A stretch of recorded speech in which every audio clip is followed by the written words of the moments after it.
Assalamualaikum warahmatullahi wabarakatuh. Untuk kisah kali ini saya akan membawakan sebuah cerita dari tulisannya Bang Esot. Sebuah cerita yang berjudul Jaran Goyang Gunung Kawi. Dan sebelum kita masuk ke ceritanya, tekan dulu tombol like video ini dan jangan lupa tekan juga tombol subscribe channel ini dan nyalakan juga lonceng notifikasinya agar tidak ketinggalan cerita-cerita lainnya dari channel ini. Dan seperti apa untuk kisah kali ini? Langsung saja kita masuk ke ceritanya. Ahmad mematut diri di depan cermin, merapikan kemeja putihnya, rambutnya disisir gelimis. Ia semprotkan minyak wangi ke seluruh badannya, senyumnya mengembang. Ia jilat jari telunjuknya lalu dioleskan pada kedua alis yang tebal. Malam ini adalah malam yang sangat istimewa bagi Ahmad, karena ia akan menyatakan cinta pada Mila. 3 tahun sudah ia memendam rasa pada Mila. 3 tahun sudah ia membayangkan bisa hidup bahagia bersama Mila. Dan 3 tahun sudah, Mila selalu menolak diajak jalan berdua. Tapi entah setan apa yang merasuki Mila, malam ini wanita itu mau diajak makan malam bersama Ahmad. Kantor kurir adalah awal pertemuan Ahmad dengan Mila. Saat itu Ahmad bekerja sebagai staf counter, sedangkan Mila jauh lebih tinggi jabatannya dari Ahmad. Mila bekerja sebagai operation manager yang kebetulan menjadi atasan Ahmad. Sikap Mila yang selalu baik pada siapapun membuat Ahmad jatuh cinta setengah mati padanya. Awal pertama Ahmad berhasil mendekati Mila sangat konyol. Ia sengaja mengempeskan ban mobil Mila agar Ahmad bisa memberikan tumpangan padanya. Padahal ya si Ahmad ini sebagai staf biasa hanya membawa motor bebek yang kalau digas suara mesinnya seperti kakek yang batuk-batuk. Maklumlah motor tua. Siasat Ahmad tidak berhasil begitu saja. Saat pertama ban mobil Mila ia kempeskan, Mila menolak tumpangan dari Ahmad. Ia lebih memilih naik ojek online. Tapi perjuangan tidak berakhir di situ. Besoknya dan besoknya lagi, sampai seminggu berturut-turut, Ahmad rajin kempeskan ban mobil Mila. Sampai akhirnya Mila mau naik tumpangan Ahmad. "Mbak Mila," Ahmad membuka obrolan sambil fokus mengendarai motornya. "Iya, Mat." Mila sibuk dengan smartphone-nya. "Boleh nggak aku panggil Mila saja?" Mila mengerutkan keningnya lalu kembali ke layar smartphone. Boleh, jawab Mila singkat. "Boleh juga nggak kalau aku follow sosial media kamu?" Mila mematikan layar smartphone-nya dan memandangi Ahmad dari belakang. Keningnya berkerut, dalam hatinya ia bergumam, "Ini orang kenapa sih?" "Boleh, tapi fokus aja dulu bawa motornya. Nanti kalau nabrak, kita nggak bisa saling follow di sosial media loh." Semakin berbunga-bunga saja hati Ahmad. "Siap Mila." Tapi tiba-tiba, ia malah memberhentikan laju motor tuanya, mengeluarkan smartphone yang layarnya sudah retak, seperti habis dibawa perang dunia II. Mila heran kenapa Ahmad berhenti. Ia mulai curiga kalau Ahmad akan merampoknya.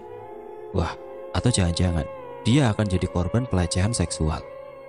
"Kenapa berhenti?" "Sebentar Mil." Ahmad membuka sosial media miliknya. "Sudah aku follow ya." "Ya ampun Mat, kan bisa nanti kali." Serga Mila kesal. "Untuk urusan rasa nggak bisa dinanti-nanti Mil." Mila semakin heran dengan kelakuan si Ahmad. Kini ia bergumam lagi dalam hatinya. Kampret banget nih orang. Aduh, kalau tahu begini mendingan ku jalan kaki. Iya, udah aku follow ya." Mila menyodorkan smartphone-nya. Jelas smartphone mewah yang harganya di atas 10 juta. Dari situlah awal kedekatan Ahmad dan Mila. Sebenarnya Mila tidak mendekat, tapi Ahmad yang ngotot mengejar-ngejar Mila. Sekali 2 kali, Mila balas chat dari Ahmad. Tapi semakin lama chat Ahmad hanya centang biru. Bahkan pernah hanya centang 1. Taunya dia diblokir Mila. Ya wajar saja dia diblokir. Pendekatan Ahmad benar-benar seperti serangan Nazi kepada tentara Prancis tanpa ampun. Jam 2 pagi di mana orang-orang sedang enak tidur, si Ahmad malah video call Mila. Soal bunga Ahmad nomor 1. Meja kerja Mila sudah macam toko bunga saja. Setiap hari Ahmad membeli bunga untuk Mila. Tindakan Ahmad tidak dapat dilarang oleh siapapun, termasuk yang punya mejanya. Mila sudah berkali-kali melarang lelaki itu agar berhenti membelikannya bunga.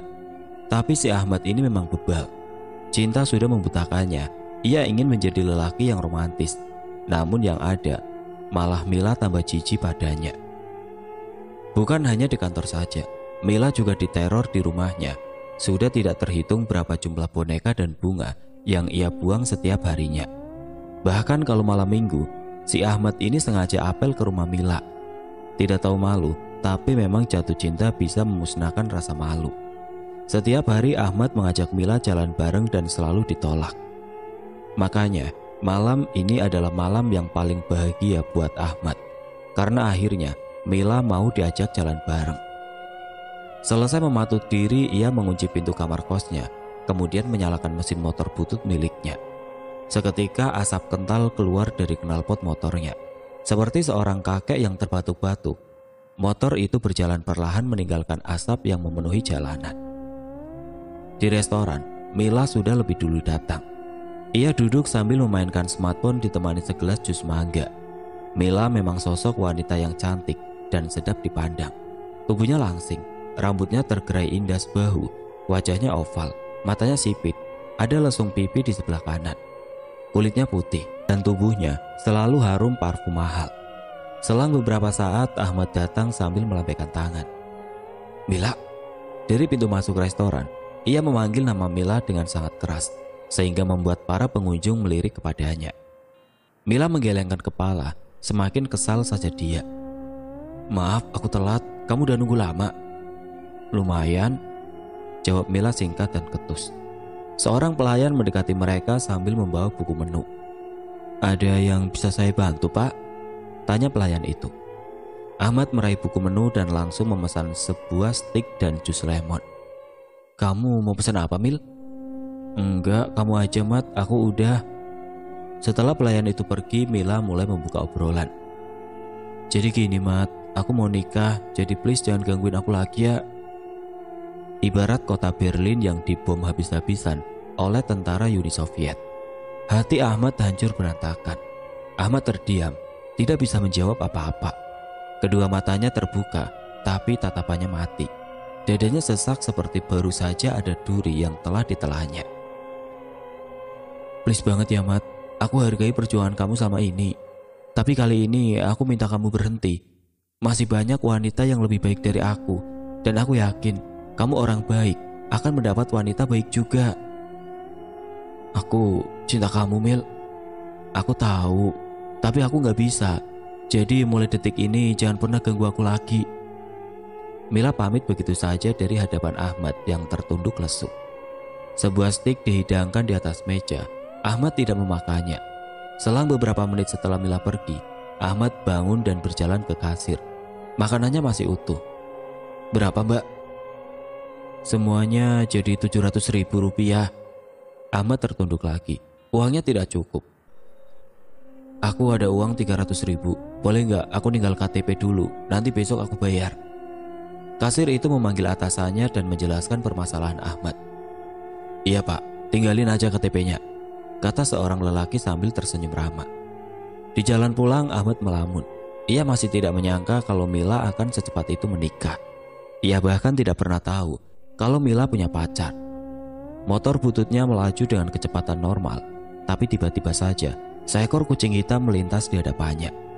Sontak saja Ahmad terkejut dan membanting motornya ke arah kanan, lalu tercebur ke dalam sungai yang hitam, bau dan kotor. Dengan panik Ahmad berenang ke tepian, kemudian duduk di pinggir sungai yang bau itu. Ia mendongak ke langit sambil menangis. Nasibnya sudah jatuh ke timah tangga. Ahmad kehilangan pekerjaannya. Ia dipecat lantaran tidak masuk kerja selama seminggu berturut-turut tanpa kabar. Ia mengurung diri di dalam kamar kosnya. Badannya semakin kurus. Garis tulang rusuknya terlihat jelas. Setiap malam ia begadang dan menangis sendiri di kamar mandi. Kamarnya berantakan. Foto-foto Mila masih menempel pada dinding kamarnya. Spray kasur bergambarkan wajah Mila sudah tidak ia cuci selama seminggu, sehingga menimbulkan bau apek yang menjijikan. Sarung bantal yang juga bergambar wajah Mila sudah penuh dengan garis-garis bekas ilernya. Kamarnya pengap, bau dan remang. Bukan satu atau dua kali Ahmad mencoba untuk bunuh diri, tapi nyalinya belum sanggup melakukan itu. Selalu gagal dan selalu takut. Ia teringat hal-hal indah selama berjuang mendekati Mila. Ia juga teringat wajah cantiknya Mila. Kemudian ia menangis lagi. Ahmad duduk di tepi tempat tidurnya. Ia hanya mengenakan celana kolor. Badannya tidak terurus, kukunya hitam, rambutnya acak-acakan, bau keringat. Entah sudah berapa hari dia tidak mandi. Tiba-tiba handphonenya berbunyi. Sebuah telepon dari Tatang, sahabatnya. Boy, masih galau lo? Iya, Tang. Ya elah, udah sih, cari yang lain, masih banyak, Mat. Nggak tahu nih, perasaan gua ke dia dalam banget. Lo mendingan pulang dulu, kita cari solusinya. Saran Tatang. Gua mati aja, Tang. Kalau lu mati, terus lu gentayangan di rumah si Mila. Tiap hari lu bakal lihat kemesraan Mila sama suaminya. Terus galau lagi. Lu mau jadi setan galau? Udah jadi setan, mana bisa bunuh diri lagi coba? Pasti lu bakal kesiksa, bro. Iya juga sih, timbal Ahmad dengan lesu. Mendingan lu balik dulu aja. Udah lama juga lu gak pulang kampung. Iya deh, besok gue balik. Lagian gue udah gak punya kerjaan lagi di Jakarta. Lu resign? Dipecat, Tang. Kenapa? Gue bolos seminggu. Ya elah, bego banget sih lu. Pasti gara-gara galau lu ini nih. Iya. Besoknya Ahmad berkemas. Mungkin saja ia tidak akan pernah datang lagi ke Jakarta. Ahmad harus menempuh perjalanan 5 jam menuju kampung halamannya. Secara tidak sengaja di dalam bis, ia bersebelahan dengan seorang lelaki parubaya yang mengenakan jaket hitam. Ia berdehem lalu berbahasa basi kepada Ahmad. Kamu kelihatannya sedang sedih sekali, nak. Tiba-tiba lelaki itu membuka obrolan. Ahmad menoleh sesaat.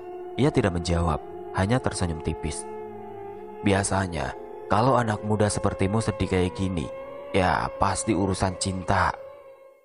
Ahmad tetap terdiam. Memang, Mila itu wanita yang cantik.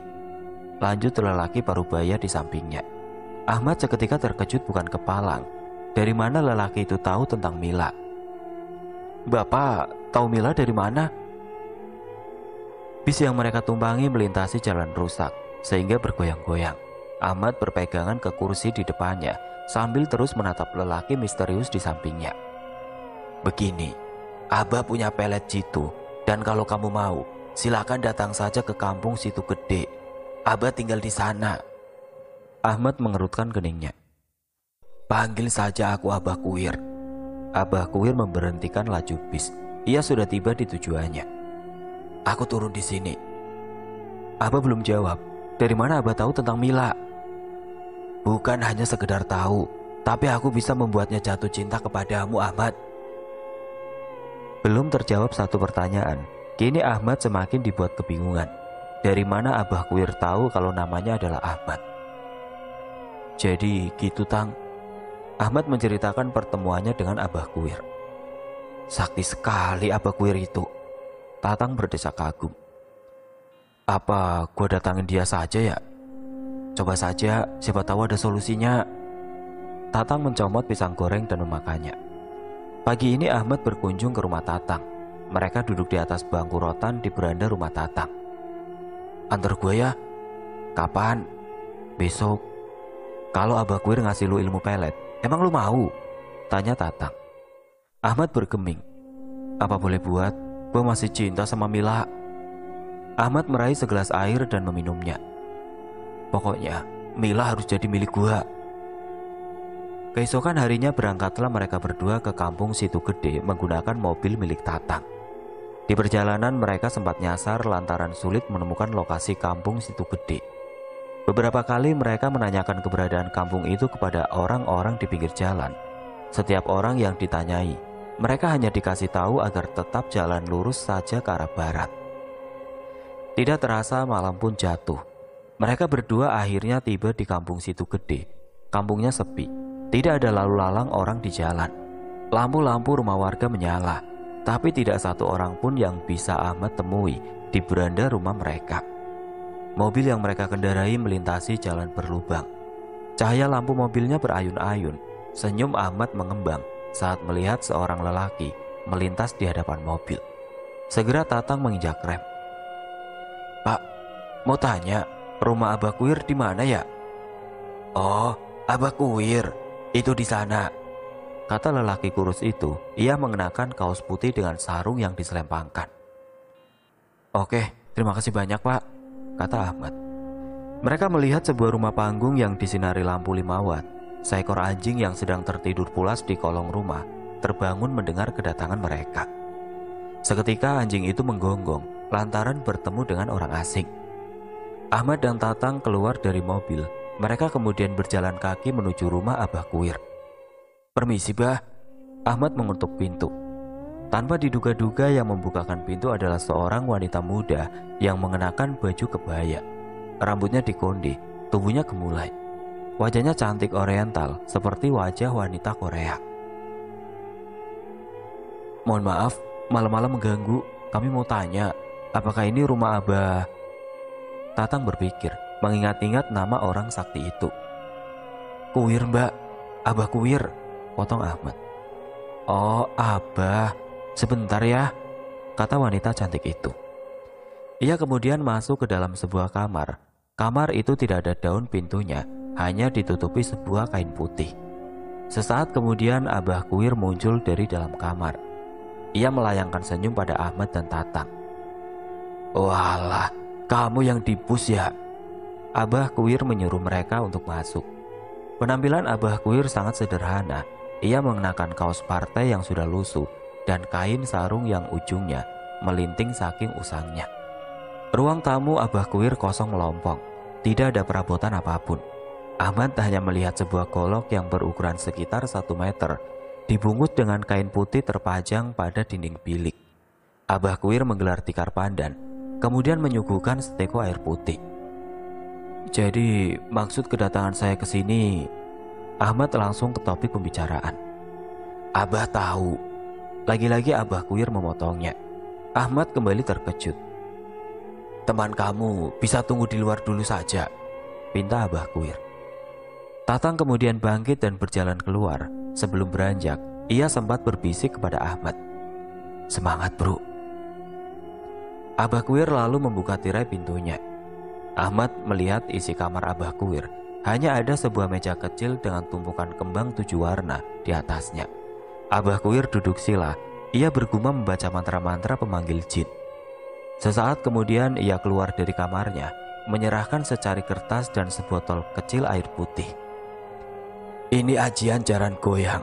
Kau harus bertapa di air terjun Panggelangan selama 4 hari tanpa makan dan minum. Selama bertapa, akan banyak jin yang mengganggumu. Kalau kau berhasil, maka Mila akan jatuh cinta padamu. Tapi kalau kau gagal, kau akan jadi orang gila selamanya. Ahmad tertunduk, antara mau dan tidak mau. Namun, cinta sudah membutakannya. Nanti kalau bertapamu berhasil, akan ada jin yang memberitahu harus diapakan sebotol air ini. Baik bah, saya terima ajian ini. Selama bertapa, bacalah mantra jaran goyang ini. Abah Kuir menunjuk secari kertas. Terbata-bata Ahmad membacanya. Akhirnya Ahmad menerima ajian jaran goyang itu. Setelah ia setuju, Ahmad langsung pamit. Gua dikasih pelet jaran goyang, kata Ahmad di dalam mobil. Weh, mantap, timbal Tatang. Oh ya, lu lihat gak sih cewek cantik di rumah Abah Kuir yang ngebukain kita pintu? Ahmad mengerutkan dahinya. Iya anjir, kemana cewek itu ya? Tadi pas tirai pintunya dibuka, gue gak lihat siapa-siapa di kamar Abah Kuir. Padahal jelas-jelas kita lihat cewek itu masuk ke dalam kamar. Serius lu Mat? Iya. Anjir, merinding gua. Tatang mengusap pundaknya. Air terjun Panggelangan adalah sebuah tempat yang dianjurkan Abah Kuir untuk Ahmad bertapa ilmu jaran goyang. Lokasi air terjun Panggelangan sangat jauh terisolasi dari jangkauan manusia. Sebenarnya dari segi wilayah, air terjun Panggelangan masih bagian dari kampung Situ Gede. Namun karena jaraknya yang jauh, membuat warga kampung tidak mau mengunjungi air terjun itu. Terlebih, banyak mitos yang beredar kalau air terjun Panggelangan sangat angker. Di sana ada kerajaan jin, buaya putih, harimau besar, dan ular berkepala manusia. Setelah mendapat informasi dari warga kampung Situ Gede, Ahmad minta diantar Tatang menuju air terjun Panggelangan. Tapi Tatang hanya sanggup mengantarnya sampai Sungai Ciliman saja karena jaraknya yang sangat jauh. Sudah beberapa kali Tatang membujuk temannya agar membatalkan niatnya untuk bertapa di air terjun, karena hal itu sangat berbahaya. Namun, Ahmad tetap bersikeras untuk bertapa demi Mila. "Gua cuma bisa nganterin lu sampai sini, Mat." Tatang menyentuh pundak Ahmad. "Gak apa-apa, Tang. Thanks banget udah mau nemenin gua." "Lu udah bawa 10 power bank kan?" tanya Tatang. "Udah, Tang. Ingat ya, kalau ada apa-apa, lu langsung telepon gua. Nanti gua bawa orang buat bantu lu." "Sip, Tang." Mereka berpisah. Ahmad menggendong tas ransel yang berisi jas hujan, pisau, power bank, beberapa pasang pakaian, dan senter. Ahmad menyusuri sungai Ciliman yang airnya jernih. Sejauh mata memandang, di sekelilingnya hanya ada hamparan sawah dan saung-saung milik petani. Sepatu yang ia gunakan penuh oleh bercak lumpur karena medan yang ia tempuh becek. Kata warga, Ahmad harus menyusuri sungai Ciliman sampai ke hulu. Dan satu lagi, kata warga kampung, kalau di perjalanan ada yang memanggil atau ngikutin dari belakang, jangan pernah nengok. Kalau Ahmad nengok, dia bisa mati. Sudah banyak cerita yang beredar kalau sungai Ciliman itu banyak setannya. Hari semakin sore, kabut yang berasal dari perbukitan mulai menyelimuti jalan setapak yang Ahmad lintasi. Aliran sungai terlihat membentang sangat panjang di hadapan Ahmad. Ia berhenti, merogoh senter dari tas hitamnya. Beberapa kali Ahmad membenturkan senter itu ke telapak tangannya karena tidak mau menyala. Setelah dibenturkan beberapa kali, akhirnya senter itu menyala. Ahmad kembali melanjutkan perjalanan. Langit semakin menguning, kabut semakin tebal. Angin berhembus tipis tapi dingin sekali. Ahmad, tiba-tiba dari belakangnya, ia mendengar suara Mila memanggil namanya. Ahmad berhenti.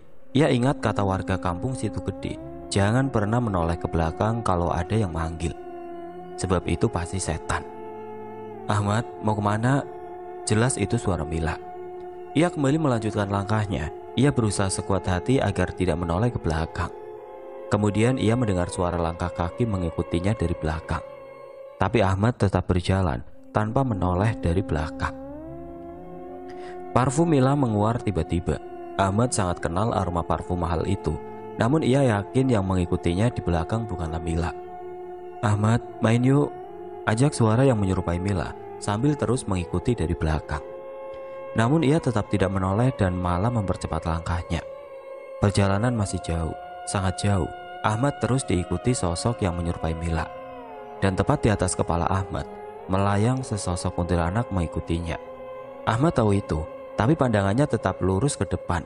Ia tidak mau mati di sini. Godaan setan tidak sampai di situ. Ada hal yang lebih aneh lagi di hadapan Ahmad.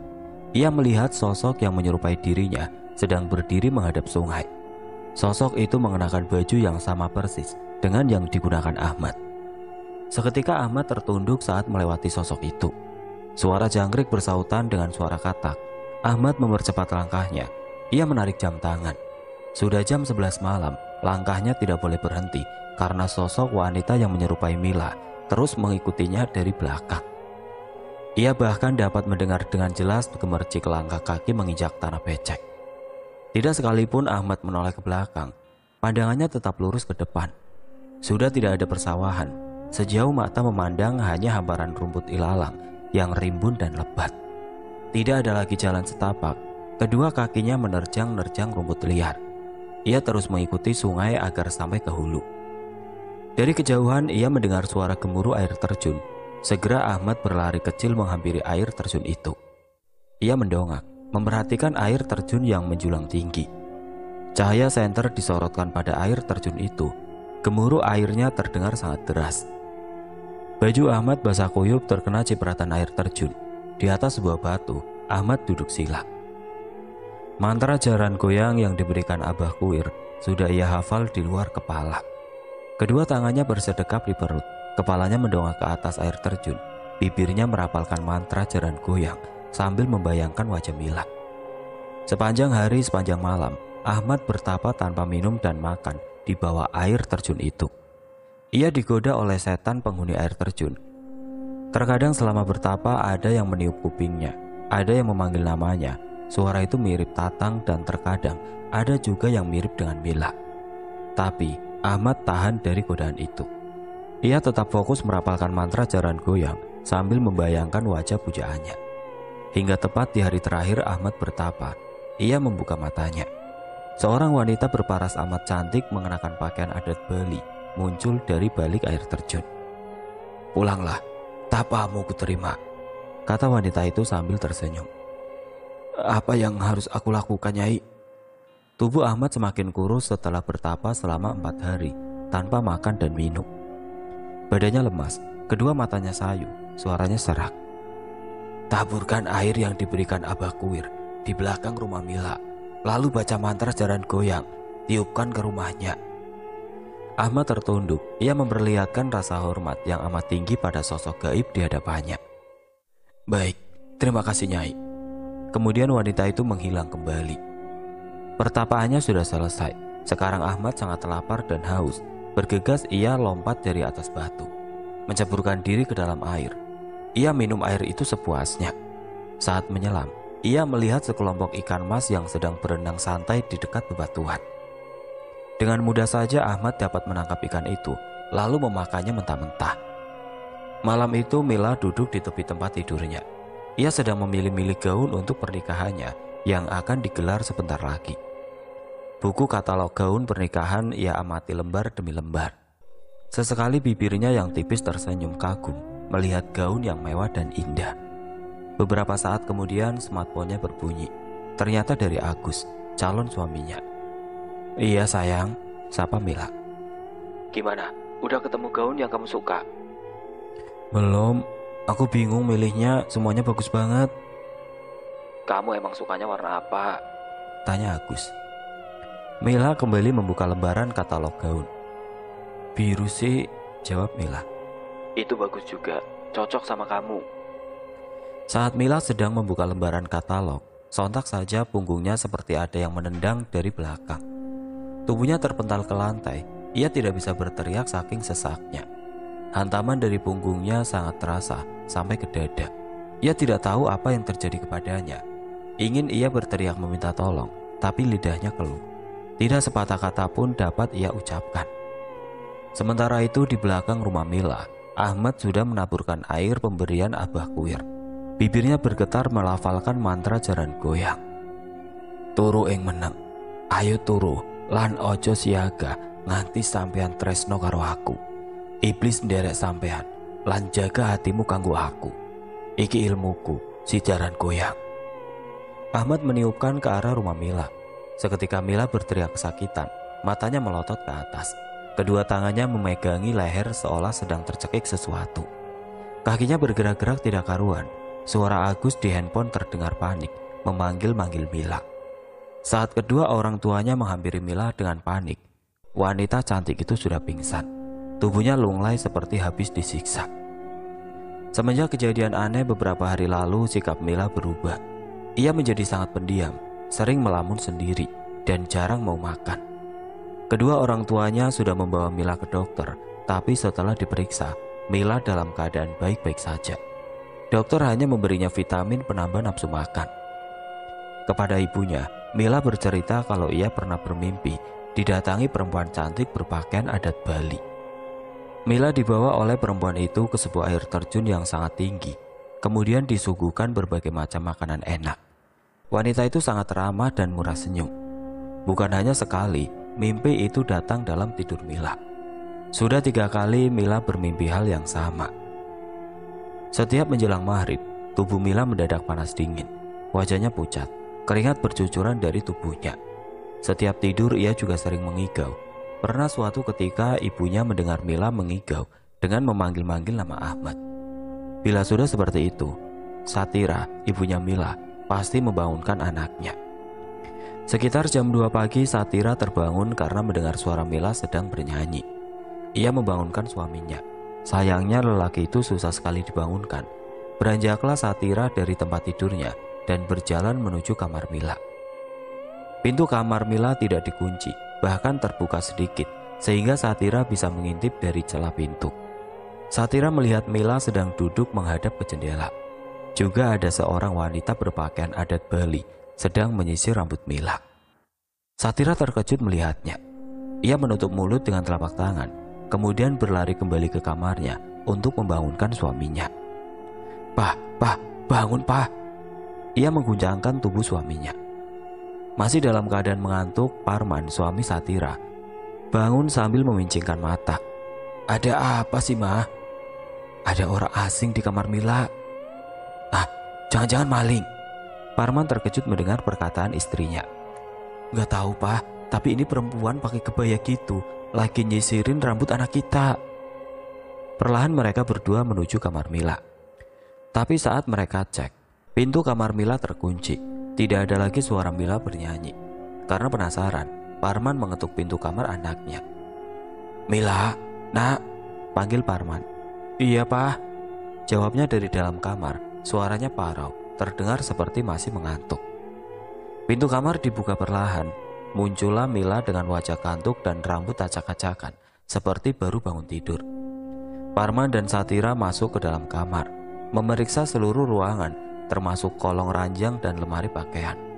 Tapi tidak ada siapa-siapa di dalam kamar Mila. "Tadi mamamu ngelihat ada perempuan asing di kamarmu," jelas Parman. "Iya, Nak, tadi ada perempuan lagi nyisirin rambut kamu." "Nggak ada kok, Mah. Mila dari tadi tidur." "Kamu salah lihat kali, Mah. Ya sudah, tidur lagi aja, Nak," kata Parman. Satira bingung, padahal ia melihat sendiri dengan jelas kalau ada perempuan di dalam kamar Mila. Beberapa hari kemudian pernikahan Mila digelar. Sebuah hotel mewah di kawasan Jakarta Selatan menjadi tempat resepsi pernikahan Mila. Dekorasi ballroom sangat indah dan megah, bernuansa adat Jawa. Tamu berpakaian batik memadati ruangan. Tidak sabar ingin menyaksikan ijab kabul dari mempelai pria. Wedding orchestra sudah siap menyanyikan lagu-lagu romantis pernikahan. Cahaya lampu gemerlap menghiasi ruangan, juga bunga warna-warni ditata rapi menghiasi punggung pengantin. Pernikahan yang sangat mewah dan megah itu menghabiskan biaya ratusan juta.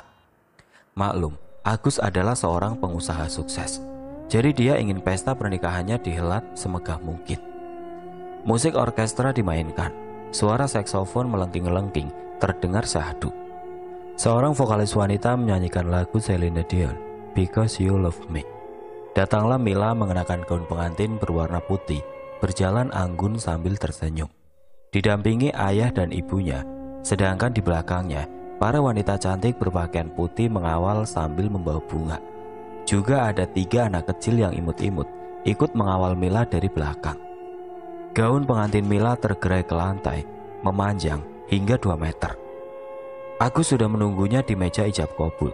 Ia terkesima melihat kecantikan Mila. Alunan musik berhenti saat Mila duduk di sebelah Agus.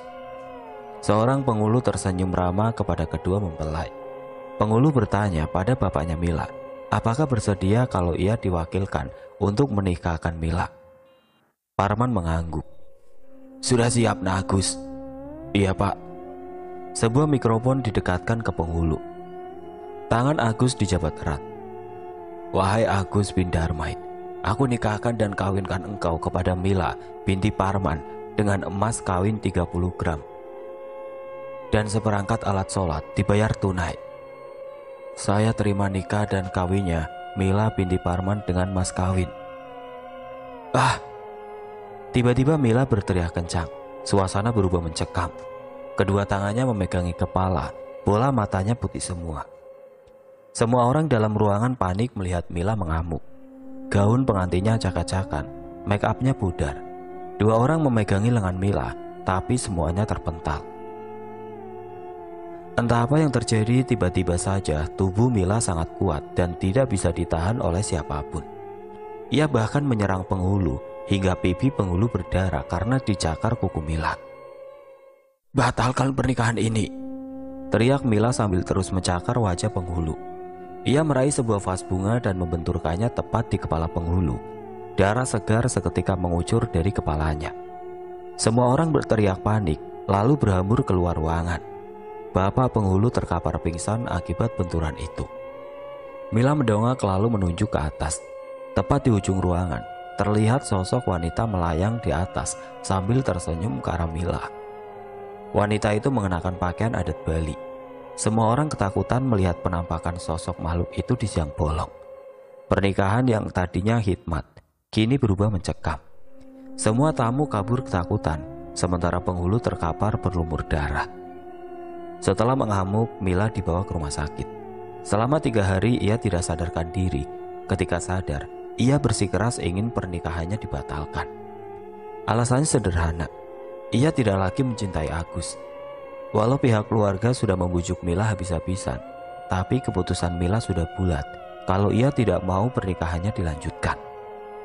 Semenjak kejadian mencekam di acara pernikahannya, Mila jatuh sakit. Sudah 2 minggu ia dirawat, badannya semakin kurus. Ia bahkan tidak bisa bangun dari tempat tidurnya. Di minggu ketiga Mila sakit, ia mengigau dengan memanggil-manggil nama Ahmad. Saat bangun, Mila menangis ingin dijenguk oleh lelaki bernama Ahmad. Kedua orang tuanya bingung lantaran tidak tahu siapa lelaki itu.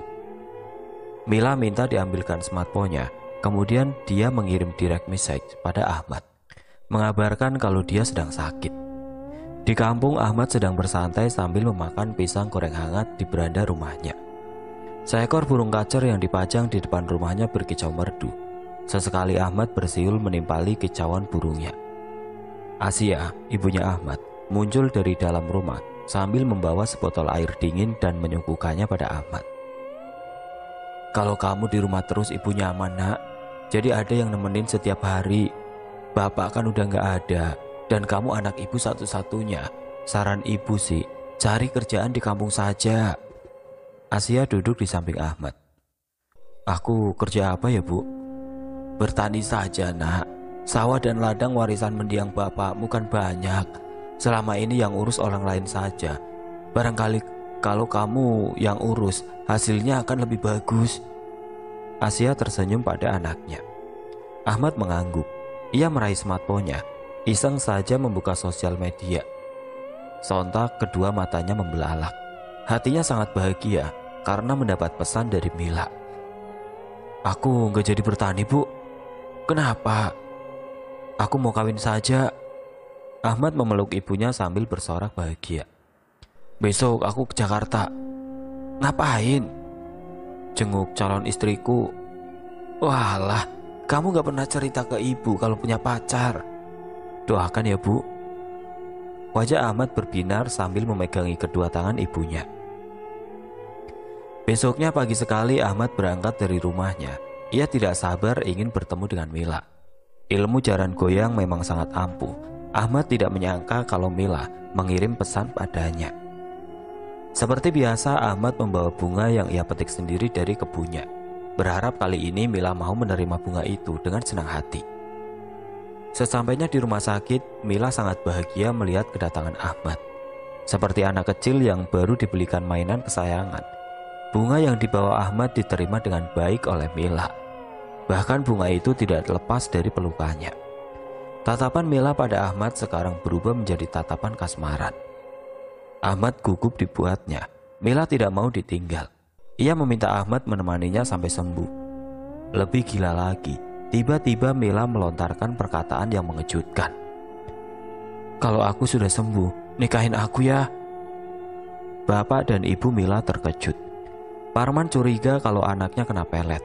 Maka ia meminta Ahmad untuk bicara empat mata di luar. Bajingan, kau apakan anakku ah? Parman menggenggam kerah baju Ahmad. Tidak aku apa-apakan pak. Alah, mustahil. Pasti kau pelet. Kau tahu, pernikahannya batal dan tiba-tiba dia ngajak kamu nikah. Ini pasti kamu pelet. Sumpah, aku bahkan gak tahu apa itu pelet pak. Aku hanya teman kerjanya Mila. Pak, tiba-tiba istrinya memanggil. Semua orang di ruangan itu terheran-heran melihat tingkah Mila. Ia memeluk bunga pemberian Ahmad sambil bernyanyi tidak karuan. Sesekali tertawa seperti orang gila. Mila akhirnya sembuh. Tekadnya sudah bulat. Ia ingin menikah dengan Ahmad. Tidak masalah walau tidak dibuatkan pesta yang megah. Yang penting, sesegera mungkin ia harus menikah dengan lelaki yang ia cintai itu. Kedua orang tuanya sudah membujuk Mila agar memikirkan matang-matang keputusannya itu. Lantaran Ahmad adalah seorang pengangguran. Bagaimana lelaki itu menafkahi Mila? Biar aku yang kerja, Pak, kata Mila. Mana ada kayak gitu, perempuan kerja terus suami di rumah. Iya nak, mama gak mau di kemudian hari kamu menyesal. Mila gak akan pernah menyesal nikah sama Ahmad. Mila sayang sama dia. Nada bicara Mila meninggi. Kemudian dengan perasaan kesal ia keluar dari kamarnya sambil membanting daun pintu. Air mata ibunya menetes, sedih melihat perubahan sikap anaknya yang kasar. Seminggu kemudian Ahmad diundang ke rumah Mila. Ia membawa serta ibunya dari kampung.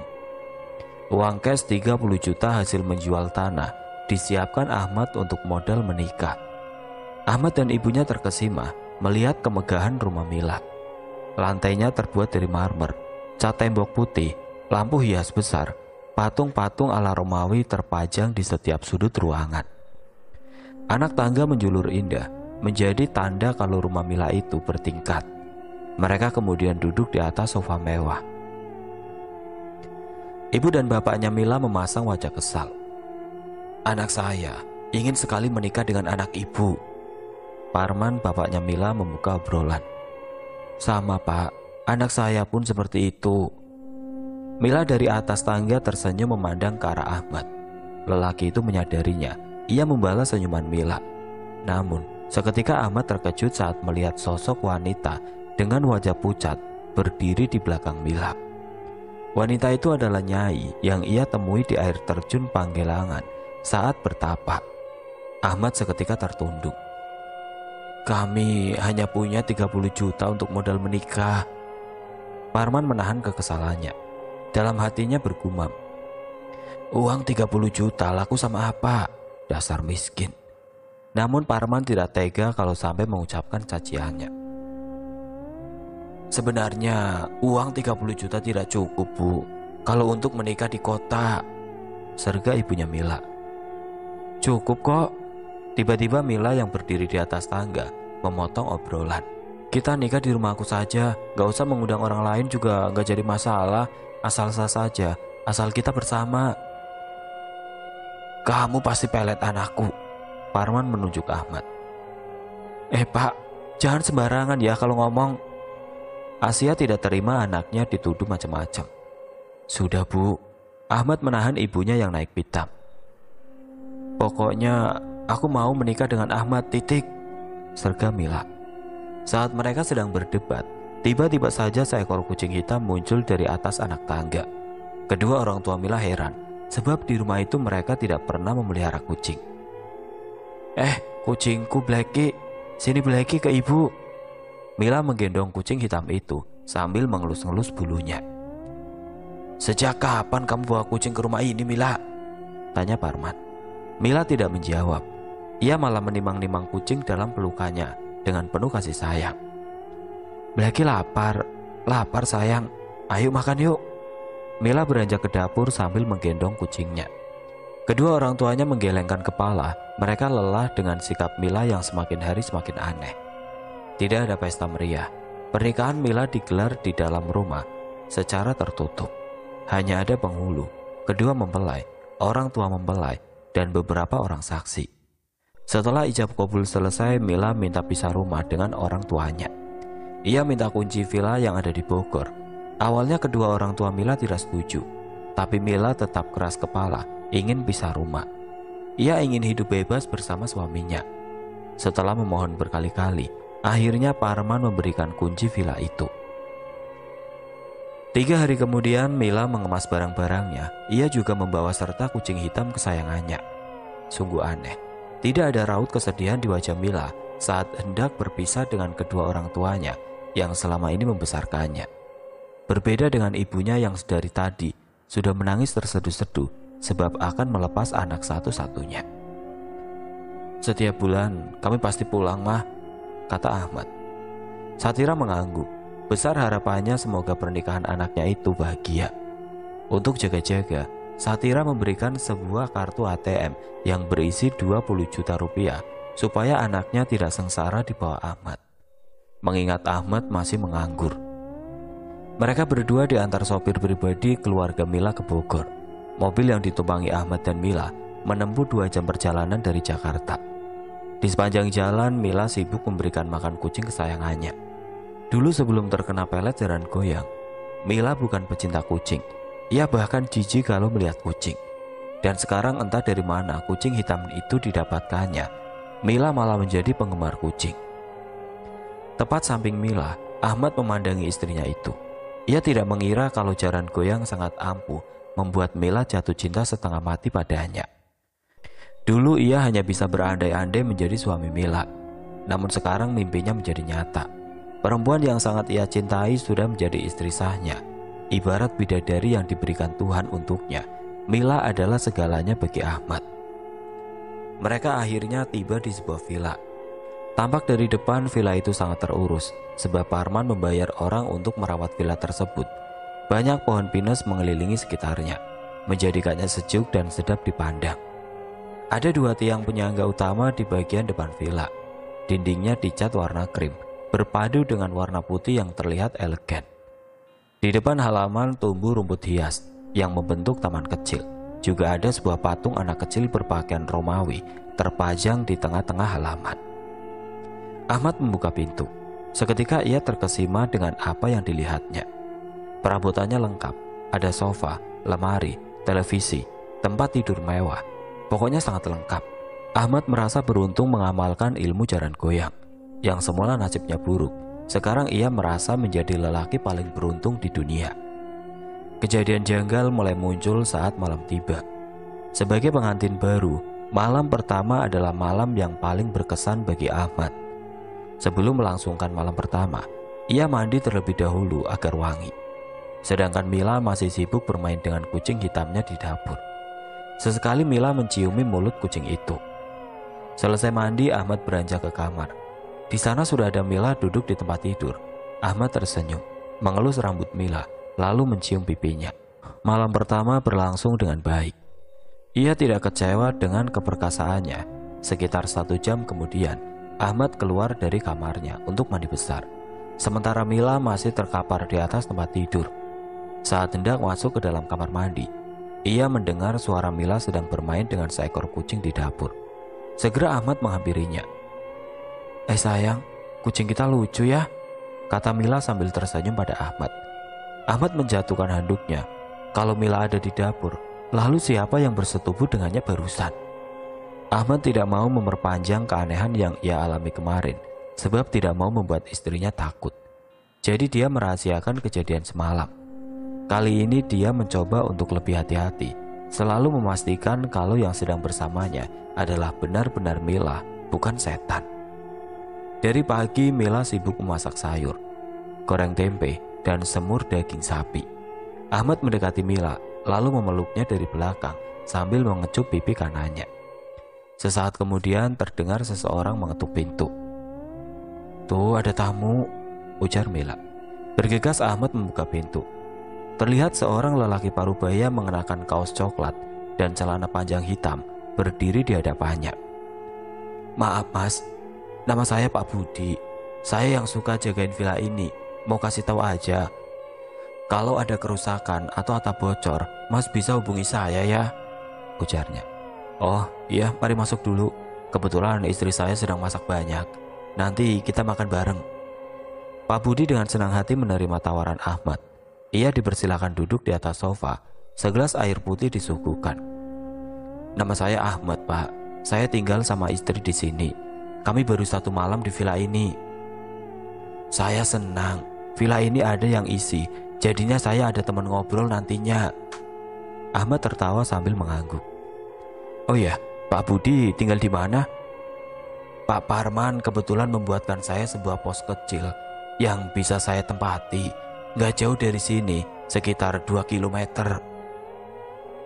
"Sayang, makanannya udah siap nih," panggil Mila dari dapur. "Mari Pak, makan sama-sama," ajak Ahmad. "Oh iya, kenalin, ini istri saya namanya Mila." Saat Pak Budi melihat Mila, ia terkejut lantaran ada sosok gaib yang berdiri di belakang Mila. Sebisa mungkin Pak Budi berusaha untuk tenang. Memang Pak Budi adalah seseorang yang punya kelebihan, bisa melihat hal-hal gaib. Dan sekarang ia melihatnya di belakang Mila. Sosok perempuan mengenakan kebaya dan berwajah pucat. Sosok gaib yang mengikuti Mila tidak lain adalah Nyai penghuni air terjun Pangelarang. Pak Budi tertunduk ketakutan. Keringat mengalir di dahinya. Ia duduk di kursi makan dengan wajah tegang. Bagaimana tidak, sosok gaib itu malah terus memperhatikan Pak Budi. Ayo Pak, silakan. Setelah semuanya dihidangkan, Ahmad mempersilahkan Pak Budi untuk makan. Secentong nasi dan sedikit sayur diambil. Pak Budi kemudian makan dengan terburu-buru. Pelan-pelan saja Pak, canda Ahmad sambil tertawa. Pak Budi tidak sanggup berlama-lama di sana. Tidak sampai 20 menit Pak Budi menyelesaikan makannya. Saya pamit Mas. Loh kok buru-buru? Tanya Mila. Mohon maaf, saya ada urusan lagi. Iya, tambah lagi saja nasinya Pak, ujar Ahmad. Saya sudah kenyang Mas. Tanpa basa-basi lagi, Pak Budi bangkit dari duduknya untuk pamit. Ahmad mengantarnya sampai pintu. Mas, ada hal yang mau aku omongin tentang istrimu, kata Pak Budi sesaat sebelum pergi. Kenapa ya Pak?